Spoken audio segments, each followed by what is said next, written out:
got another excellent lineup for you today. You've seen the agenda. I'm not going to read it to you. You can see that it's a lot of compelling sessions and speakers. I'm sure you're all disappointed that I'm standing here because the agenda says Bob Ingram. And Bob wasn't feeling well this morning and just texted me a little while ago and asked that we would go on without him. So it's an impossible thing to do what Bob Ingram would have done. Okay, so I'll just do my bit and we'll get things started. Bob was the founding chairman of the organization, and with us, and many of you caught up with him last night during the sessions, during dinner. The founding CEO was Marty Murphy, okay, and they're the ones that created the foundations for this organization that, you know, our current staff feels very fortunate and proud to be building upon. And Bob wanted to bring Marty up here with him and have Marty share a few thoughts. So, Marty?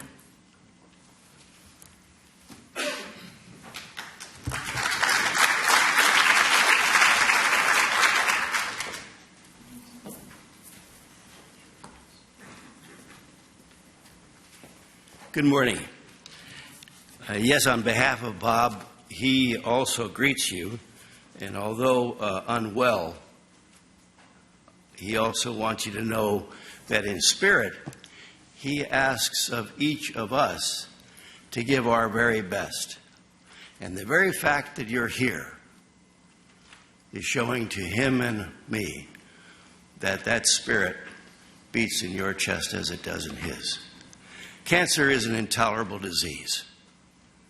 We have an opportunity, and if so, we have an obligation to do all that is within our power to keep those who suffer from the disease from dying from it. And it is within our power, it is within your power to actually help prevent those who are suffering from that enduring struggle.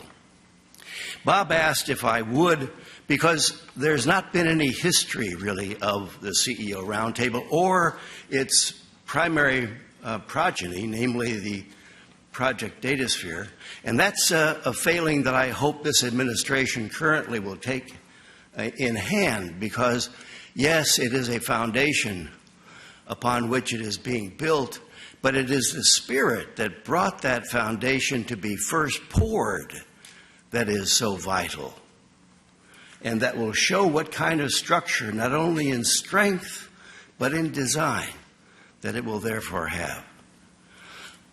There's an old Irish saying that goes, eaten bread ought never be forgotten. Think about it back in Ireland, where people lived on dirt floors in little cottages, and a loaf of bread was a prize. And if someone gave you a morsel of that bread, you'd never want to be anything but grateful. So there's been bread that has been baked, and there have been a few crumbs left. I would suggest that sometime we put those things down, and those of us who are privileged to be there at that time need to record them. But right now, I have the privilege and the pleasure in this microphone, which I'm going to command for a few more moments, to share a few notes of gratitude. Beginning with Bob. The year was actually 2000 when the phone call from the 41st president came in to Bob Ingram and Marty Murphy. That's when I record the founding of the CEO Roundtable. For it was in those words of the president when I asked him, "Sir, what is it precisely you want us to do?" And Bob gave you the first half of that rejoinder yesterday when the president paused and said, "I want you to be bold and venturesome." Both. Bold and venturesome. And he stopped. The rest is left up not to Bob Ingram and Marty Murphy. It's left up to you. Because at that time in 2000, we began preparing for what then became 2001, the first round table. Those guys that met and signed a document in 1776 in Philadelphia, we start our country, in a sense, from that declaration. But they did a lot of work in air-conditioned Philadelphia rooms for a year and a half before then. So we ought to give credit to all that time that went into the preparation. Bob Ingram. I'm going to just focus now not on the CEO Roundtable large, as that would take a bit too long, but rather its progeny, Project Datasphere, at a time when data of analytics, data of patients was almost always spoken of in the possessive pronoun. My data set, an academician would say. What they're saying is my tenure, my next grant, my whatever, these are my data. No, you can't have my data. It's mine. On the industrial side, data was so protected that there were lawyers circumscribing this data to ensure that it would never get out. After all, it is the property, the intellectual property of those companies upon which they build and without which they fall. That was the thought. To go against that kind of a gradient and to ask both industry and academia, as well as government, yes, our National Cancer Institute, to not only share the results of the data, no, to share the individual patient data points, the entire data sets responsibly, of course, denuded of its identity and so forth, curated appropriately, but to share all of that freely, openly, was anathema. But that's what your CEO Roundtable on Cancer said was going to be necessary if we were going to be able to take the steps that I heard about being taken yesterday and that we'll all hear about more this morning. That was the predicate. There's a foundation. And yet, that group of women and men said, this shall be done. And they charged us with doing it. And at that time, our chairman was Chris Viehbacher, running a very large company called Sanofi.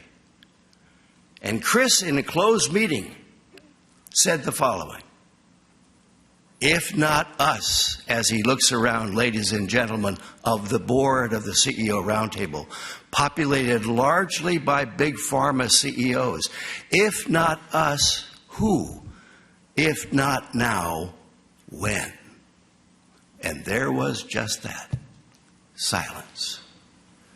How could they not step up? And Chris was the first.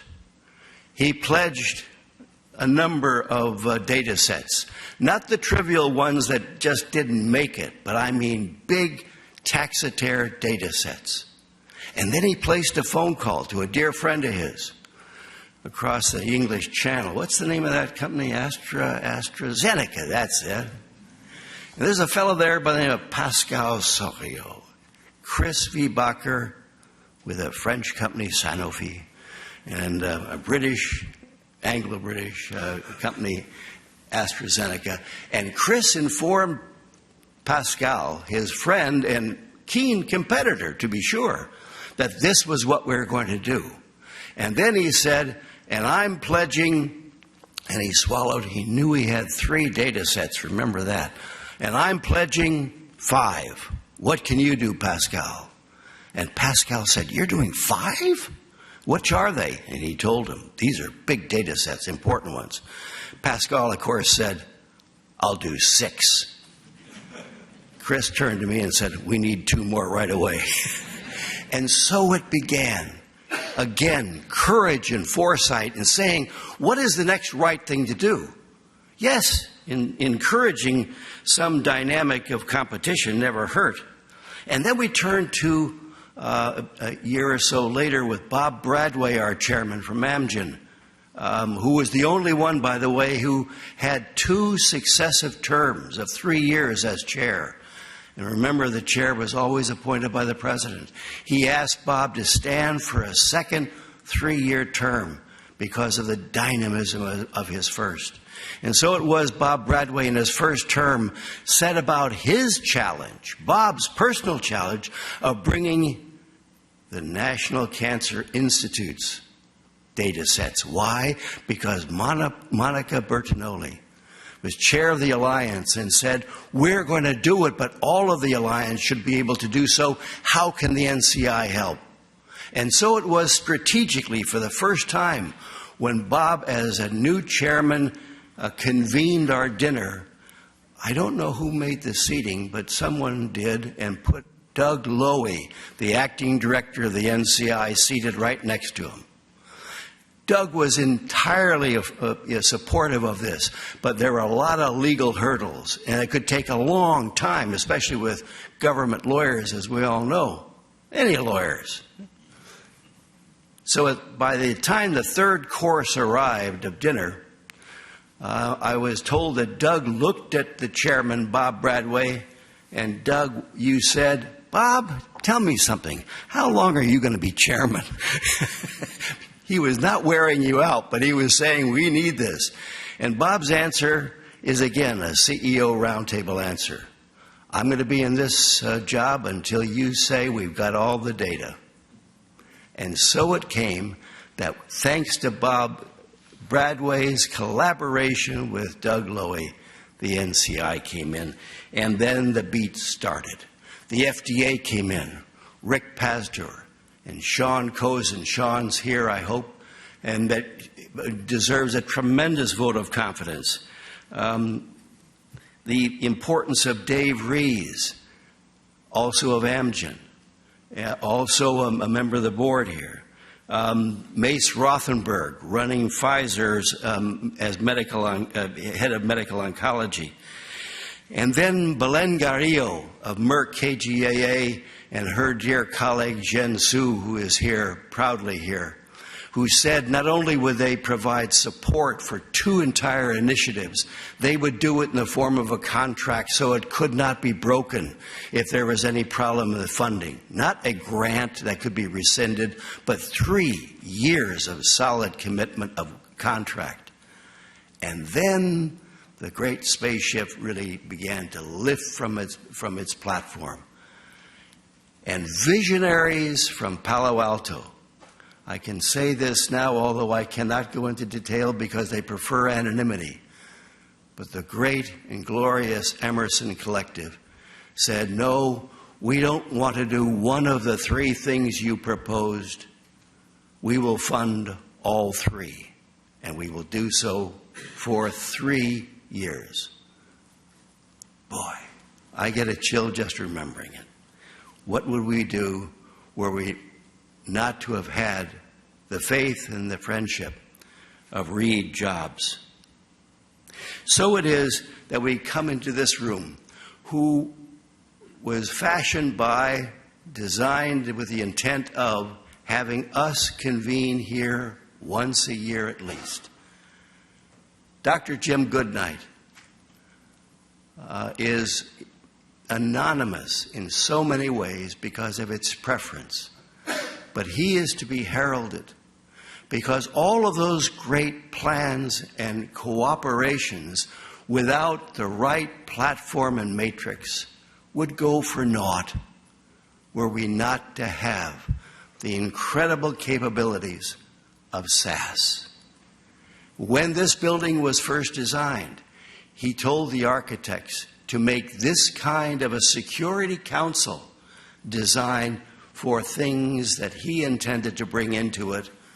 And your CEO roundtable and its project Datasphere were at least partly in his mind. We stand truly on the shoulders of those giants who dug deeply and laid a foundation firmly, upon which now we have an opportunity, and as I said at the outset, with opportunity comes responsibility to do something bold and venturesome. God love you, Bob Ingram and I, as well as the late president. we thank you.